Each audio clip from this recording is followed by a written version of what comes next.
तेरे संतों का जीवन में आना, तेरे संतों का जीवन में आना तेरी रहमत ही तो है।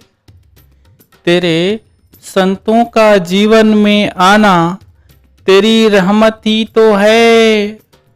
बेजारे जीवन को सजाना, बेजारे जीवन को सजाना तेरी रहमत ही तो है। बेजारे जीवन को सजाना तेरी रहमत ही तो है। एक बार किसी धनवान व्यक्ति ने एक ब्रह्मज्ञानी महात्मा को भोजन के लिए अपने घर बुलाया।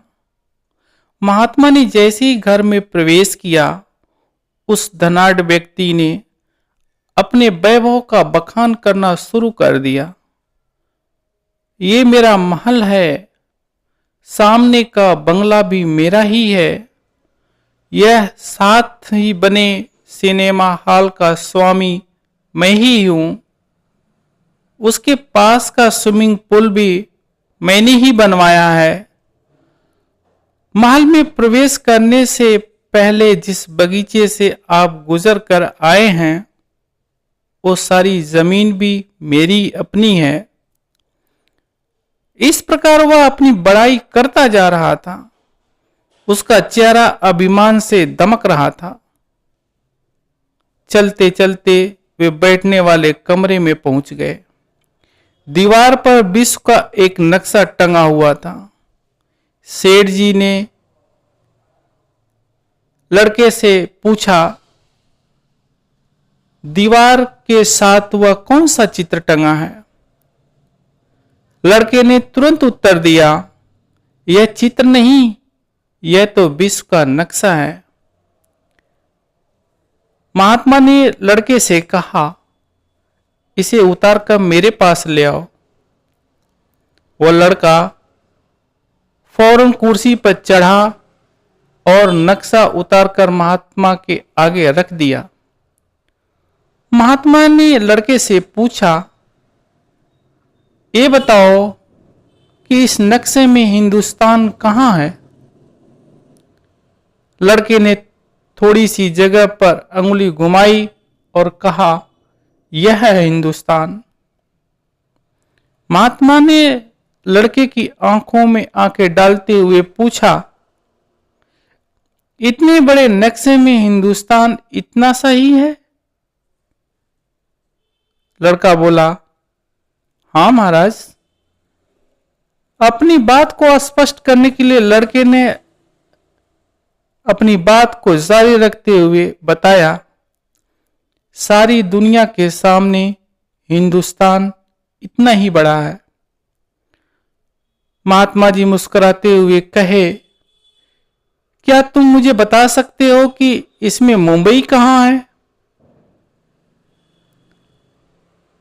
लड़के ने बड़ी सरलता से जवाब दिया, जी महाराज, यह जो जरा सा बिंदु दिखाई दे रहा है, यही मुंबई है। इसमें फिर उस महात्मा ने पूछा कि इसमें आपका महल और आसपास के जमीन कहां पर है? लड़का महात्मा के मुख की ओर देखते बोला, इसमें तो ये सब कुछ नहीं है। महात्मा अपना सिर ऊपर उठाते हुए पूछे, इतना बड़ा महल और साथ ही इतनी बड़ी बिल्डिंग इसमें क्यों नहीं है? लड़के ने फिर सरलता से उत्तर दिया, महाराज, विश्व के नक्शे में हिंदुस्तान एक सेब के बराबर है और हिंदुस्तान में मुंबई एक बेर से के बराबर है। उसमें हमारी बिल्डिंग किस गिनती में है? महात्मा ने सेठ जी को देखते हुए पूछा, यह आपका लड़का क्या कह रहा है? सेठ का सिर शर्म से झुक गया। उसने दिल ही दिल में स्वीकार कर लिया कि यह व्यर्थ ही अभिमान का शिकार था। उसने दिल की गहराइयों से महसूस किया कि इस दुनिया के नक्शे पर उसकी हस्ती एक अणु से भी छोटा है। काश हम अपनी औकात को समझ पाएं, तभी व्यर्थ के अभिमान से हम बच सकते हैं। एक सच्ची भक्ति का उदय तब होता है जब इंसान के अंदर से अहंकार खत्म होता है। जब तक इंसान अहंकार में डूबा रहेगा, उसके अंदर सच्ची भक्ति प्रकट नहीं हो सकती। और यह अहंकार तब खत्म होता है जब निरंकार मिल जाता है, और निरंकार तब मिलता है जब सद्गुरु यानी सच्चा गुरु मिल जाए, जो हमें ईश्वर का बोध करा दे। जब ईश्वर का बोध हो जाता है तो हमें ज्ञान हो जाता है, जो कुछ हो रहा है वह ईश्वर की कृपा से हो रहा है।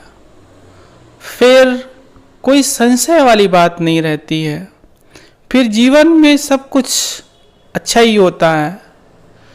अगर किसी समय परिस्थिति विपरीत भी होती है तो भी हमें पता होता है कि जहाँ ईश्वर है वहाँ सब कुछ सही हो रहा है। सिर्फ हमारी नज़रिया जो है वो इंसानों वाली हो जाती है।